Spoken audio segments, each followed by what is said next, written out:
very honored to be here. Thank you very much for letting me speak to you. As a footnote, I think they've been mentioning that we're in the process of restoring this old building, and it has a great history. It was built in 1823, so we're going to have its 200-year anniversary coming up very soon. And the Masons have taken good care of this building for a number of years, but no matter how hard you try, age does sneak up on you in this building. And so we're going to have to raise a lot of money to preserve this. But anytime you want to come and have a tour of the building, well, please let us know. We're always happy to show you a little bit about the building and the history of it. I was tasked to speak to you today about Winston Churchill, the brick mason, and Mason. I will have to tell you at the very beginning that as I began to do my research on this particular topic, I began to realize that the subject matter and the actual meaning to us is considerably different. As you know, Winston Churchill was a great pursuer of art. He loved to read, he loved to study history, but he loved art. He saw something that was meaningful to him, and he was actually a good artist. He was also fascinated with brick masonry, and he studied it. He learned the physics of bricks. He understood how they came together to build something that was going to last. If you will look at these walls here, you'll see something very unique. You see the lateral bricks, and then you see some bricks that are just oblong here. And this repeats itself all the way through. This is how two layers of bricks were tied together. The elongated bricks that you just see from the end were reaching over to the other side and brought that thing together.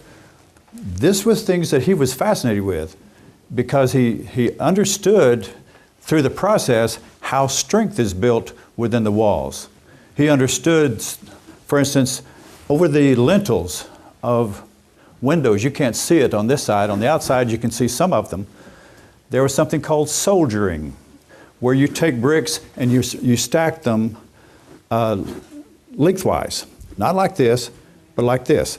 And in that gives strength to that lintel. Otherwise, if you lay them like this, eventually it'll begin to collapse.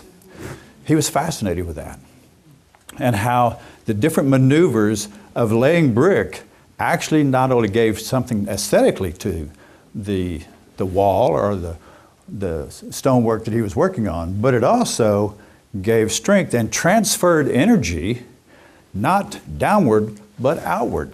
If you look at some of the arches in this building, you'll see a Gothic arch, or you may see a Roman arch. All of those were designed to take the pressure off the window and put the strength or the pressure outwardly. And so he was fascinated with that. He enjoyed the study of it so much that he began to build a wall in the back of his house. And he became so enthralled with it, the neighbors became involved. And they said, well, how are you doing this? And he began to explain to them how all this worked and why it worked. Then he decided he would build a playhouse for his daughter. And so there were some pictures that showed how he finished that wall with a house in it. And his daughter recalls many years went by that she actually played in that house.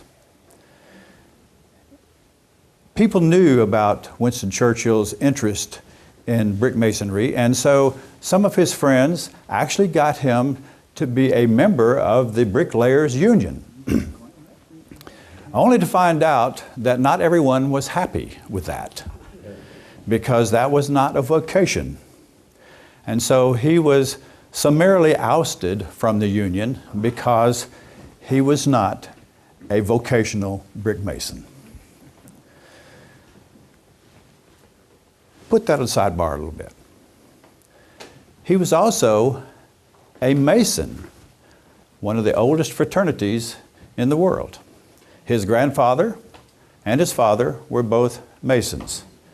You're in a Masonic hall here, which is very interesting because the original charter for this lodge was from Scotland. And when they merged with the United Kingdom, then our charter is also from England. So we have a connection, not only with England and Scotland, but actually at the time period when Winston Churchill, his father, and his grandfather were members. So we actually have some sort of heritage with the Churchills because they were part of the Grand Lodge of London that connects us with them.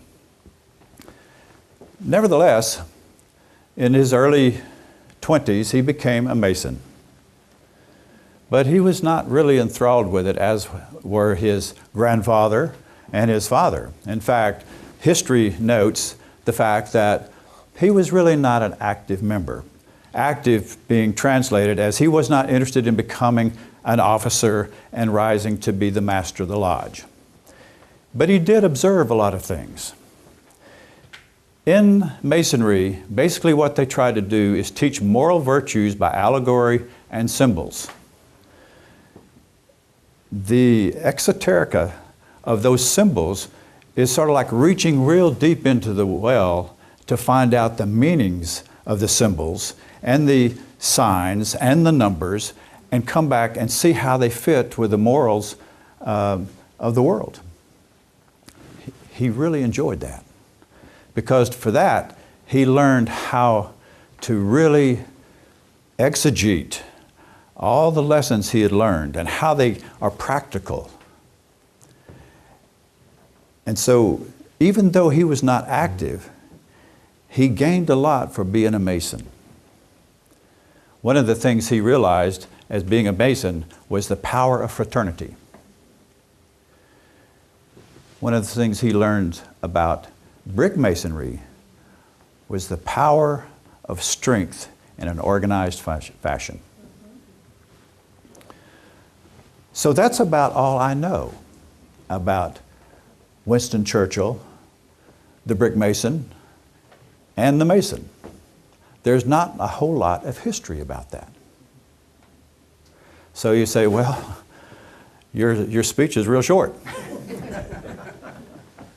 However, what I began to understand was this is only the tip of the iceberg. Winston Churchill was also, one of his heroes was Napoleon. He read books after book after book about Napoleon. One of the things he really learned was about logistics and strategy and how all those played. He even learned a lot from Napoleon's loss with Russia because the logistic train broke down. But that study of Napoleon was embedded in him, but he didn't know it at the time. He was also a great fan of Sir T.E. Lawrence of Arabia. The thing he really learned from Lawrence of Arabia was the essence of building coalitions. Without coalitions, you're standing alone. You have no strength. You're a one-man show. And he really admired Sir Lawrence for his ability to bring so many people together and unite that whole Arab republic. It wasn't a republic, but that's what we call it today. He was also, as Stephen told us before, he learned so much from his nanny. She was sort of the core. She built that inner core foundation for him. All of these things he was totally unaware of. He liked all these things.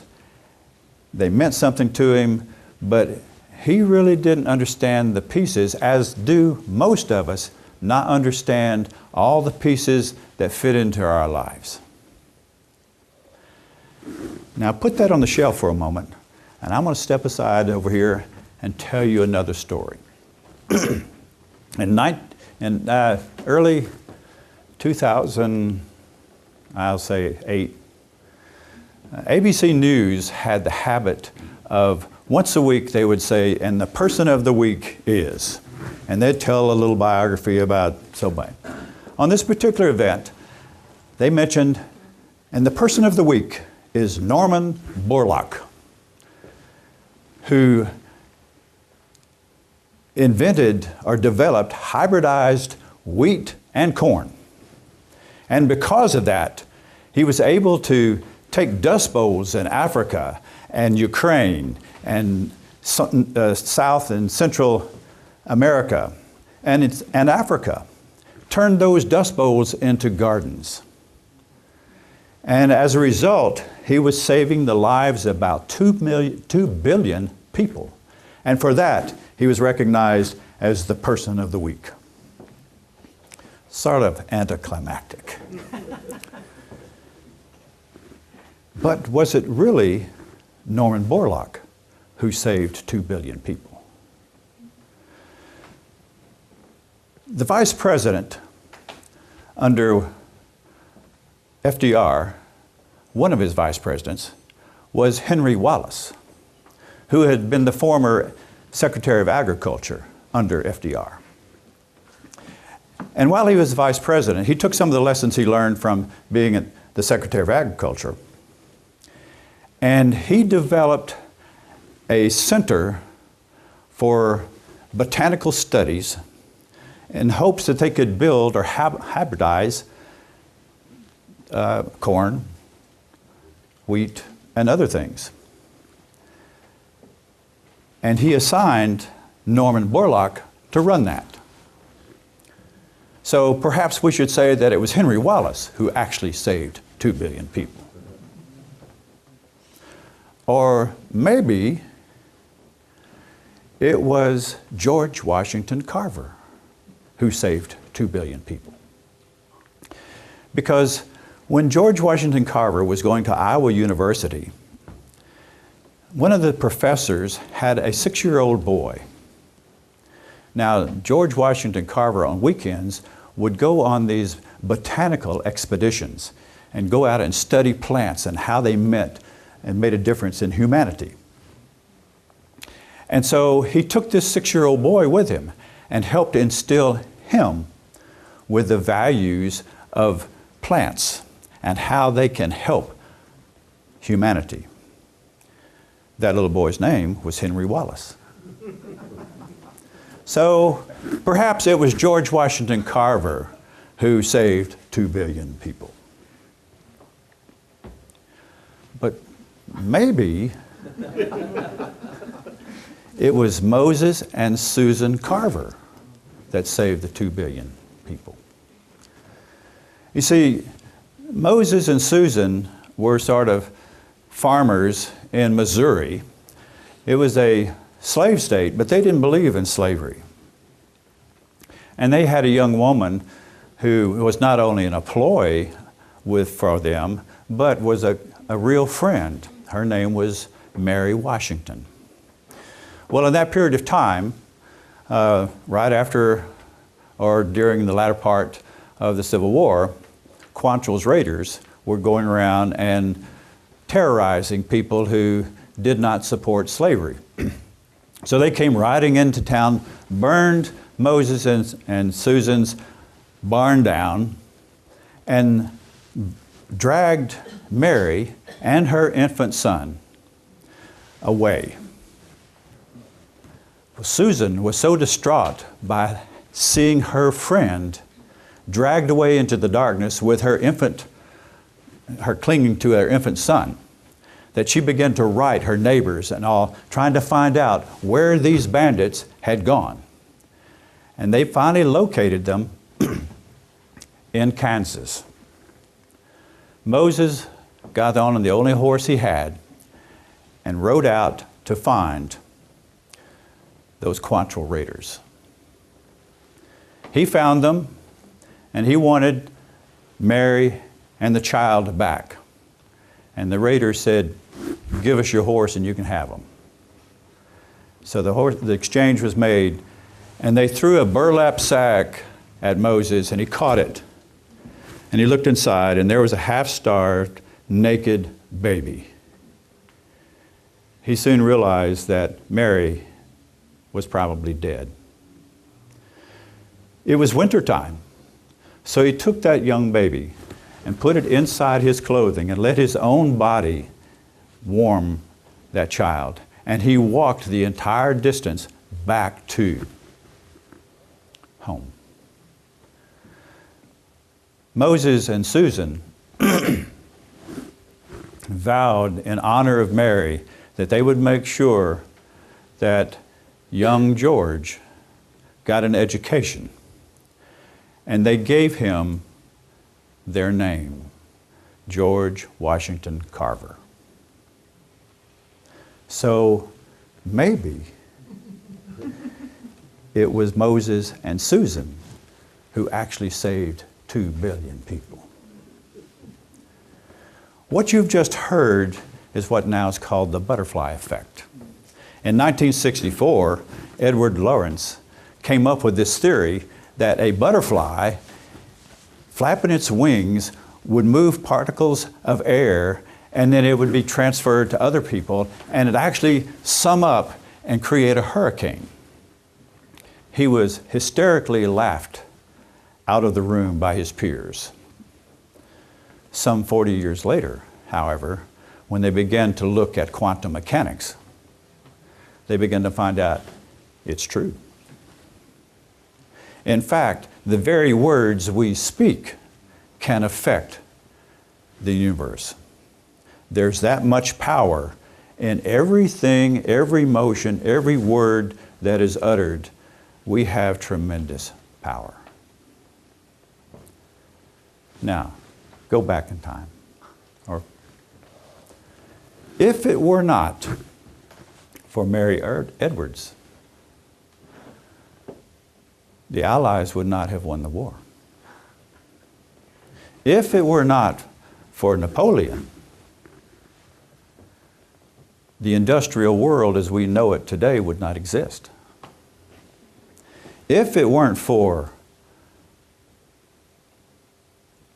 T.E. Lawrence, England would not be a power nation as it is today. If it weren't for grandfather Churchill and his father Churchill, Churchill himself would not have had the power to bring all these things together to be the man of the hour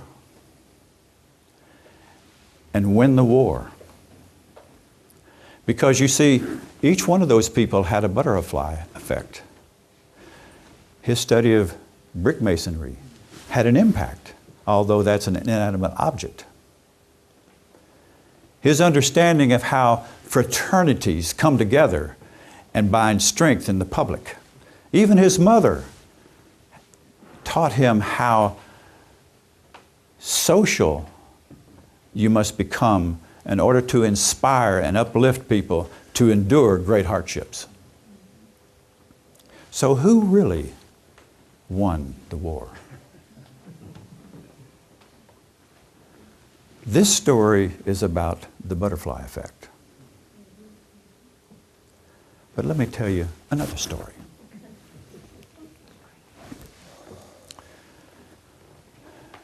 I'm going to show my age a little bit. Sometimes I really hate that. But I remember the little black phone that hung on the wall, and you picked up the receiver and you said, "Information, please." And someone would answer and say, "This is information, how can I help you?" And I was always fascinated with the fact that my mother and my dad would pick up this strange instrument and somebody on the other end would talk to them. And I didn't know what they were saying, but it became very curious that something was happening. Well, one day my mother was next door, my dad was away at work, and so I was in the garage tinkering with something, and I hit my thumb with a hammer. It hurt. I didn't know what to do. I was sucking on it. You know how it happens. It hurts. As a matter of fact, that's an example of another one I did of it. I've got to put the hammers away. Anyway, I thought, well, who's going to help me? Information, please. And this voice came on. And by that time, I had an audience, and I just broke down and sobbed. And she said, how can I help you? And I said, I hit my thumb on a hammer with a hammer, and it hurts real bad. And she said, is your mother there? And she said, no, she's next door. And I don't know what to do. It really hurts. She said, well, if you go to the refrigerator, or the ice box as it was called then, and get a piece of ice and put on your thumb, that'll help. And sure enough, the throbbing ceased. And I thought, wow, information. So over time, if I had a question in my studies, I would call up, information, please. And the voice on the other end helped me with my homework. And I thought, this is really good. So years went by, and finally I went off to college in my life, and I remembered, information, please. But I have to tell you one other story. I forgot this one. This is important. I had a parakeet. And, I think most people growing up had some sort of animal, parakeets, hamsters or something. I had this parakeet.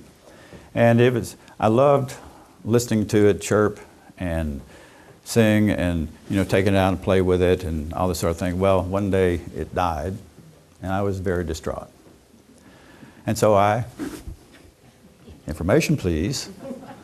And this voice came on the other end, and I said, I don't even know what to ask, but my parakeet died, and she said, she tried to console me a little bit. And she said, I asked, how is it something so beautiful who could sing such songs that just ultimately just winds up in a pile of feathers? And she said, well, there are other worlds to sing in, and your pet has been called to another one. And I thought, okay. So anyway, I'm in college and so forth, but I remembered this, and then I began to think, I don't even know who she was, but she was always there. And so I came back home, and I thought, I'm just going to call and see if somebody will answer. So I got on the old phone, it was still around, and I picked it up and I said, information, please. And the voice came on and said, information, how can I help you? And I said, I hit my thumb with a hammer. She said, is this Jimmy? I said, yes, ma'am. I said, I just was thinking about you, and I had such fond memories of you helping me out all those years. And I just wanted to call you. And I said, I don't even know your name. She said, well, my name's Sally. And I said, well, I just want to thank you for being there all those years. She said, well, let me tell you. She said, I never had any children. And she said, your calls meant so much to me. She said, I looked forward to hearing your voice. And she said, you have made my day. She said, thank you so much for remembering me and making a difference in my life. And I thought, making a difference in her life? I didn't do anything. So fast forward, 5 years went by, and I thought, I got to call Sally. Information, please. I'd like to speak to Sally. Are you a family member? No. Are you a good friend? And I said, oh yes, good friend. She said, well, I hate to tell you this, but for the last several years, Sally was in bad health. She was only working part-time, and 2 weeks ago, she passed away. I didn't know what to say. But she said, oh, are you by any chance Jimmy? And I said, yes, ma'am. She said, I have a note that she wrote, hoping that you would call. And on the note, it said, I have gone to another world to sing. Jimmy will know what that means.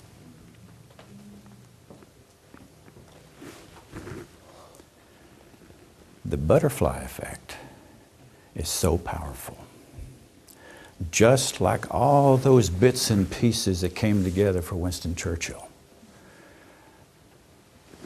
consolidated in what we know of him today.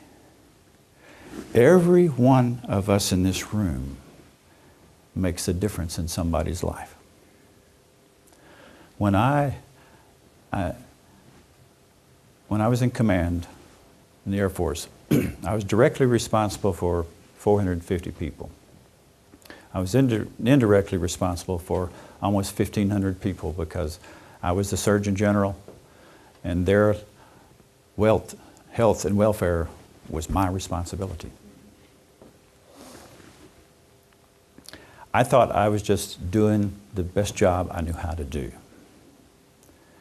Upon my retirement, people came up and thanked me for changing their life. I didn't do anything. I just did the best job I knew how to do. I had a mission to accomplish, but in accomplishing that mission, I took care of my people. One particular time we were deployed and there was a shortage of food. There just wasn't enough food for everybody. And so they brought me my food and I said, what are you doing? He said, well, you're the commander, you have to, this is your food. And I said, no. If there's not enough food for all my people to eat, then I'm not eating. You take this and distribute it however as far as go, but no, I'm not eating. I thought nothing of that, but it went through the entire unit like wildfire. The colonel has given up his food. I thought that's what a good leader should do. All day long, my troops would bring me an apple. They'd bring me part of their food. I couldn't understand why. Why was that so important? Why was that such a shock? Because they had never seen it before. The colonel gave up his food. It almost became a shrine. I couldn't eat it because I was so moved by the experience. You never know what you say and how you touch people changes their lives. What Winston Churchill did, because he had the butterfly effect, it changed the world.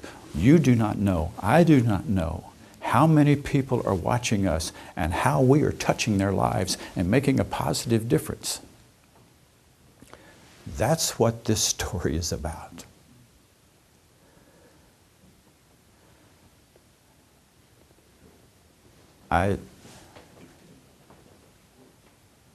Upon my retirement, there was an admiral who stood up and he said, can I say a few words? Well, obviously you don't say an admiral. No, you can't. So he was given permission to speak.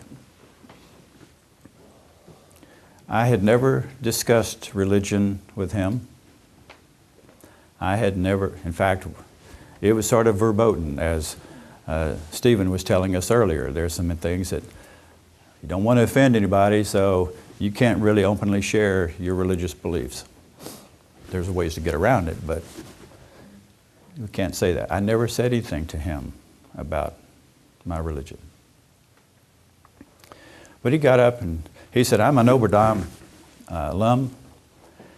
And he said, I'm personal friends with the chancellor. And this is when Notre Dame was going through some sort of scandal, I think. And he said, so I was talking to the chancellor, and he said, when you're going through all these trials, what do you do?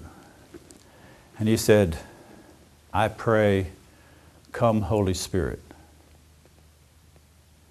And then the admiral said, I believe someone at Scott Air Force Base said, come Holy Spirit, and God sent Jim Patterson.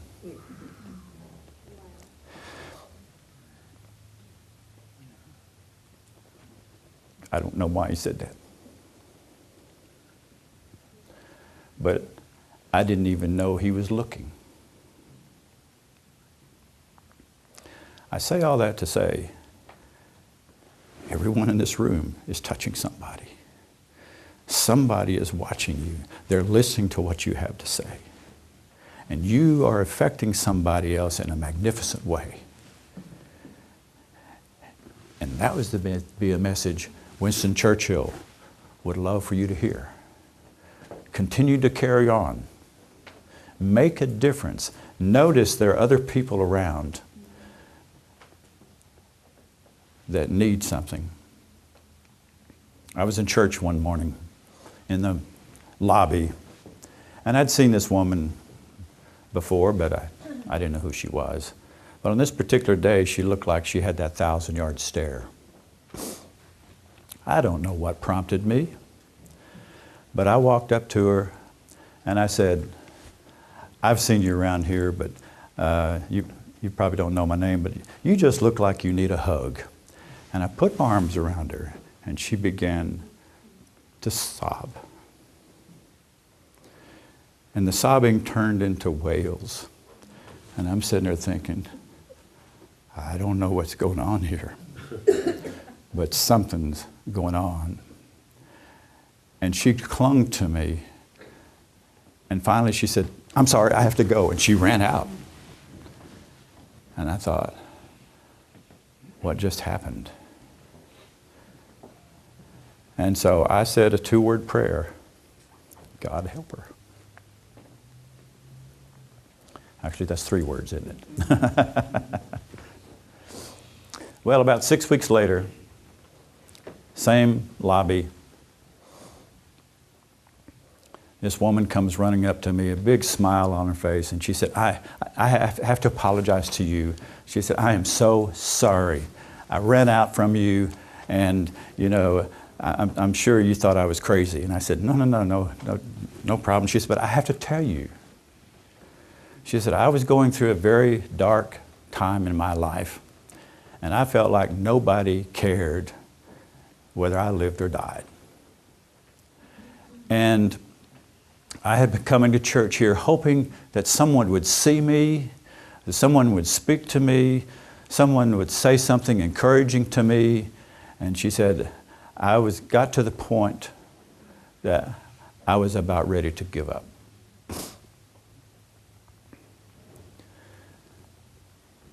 And I said, God, just show me something. And she said, when you put your arms around me, I felt the arms of God, and everything was going to be okay. Today, I got a new life, a new job, and I'm happy, and things are great. But she said that day meant a lot to me. And if anything I can say, or Winston Churchill could say, is I always look for the opportunity to touch somebody else, to lift up their hand and help them stand and say a word to them. You may not think anything about it, but it may be just the right word that'll change somebody's life. God bless.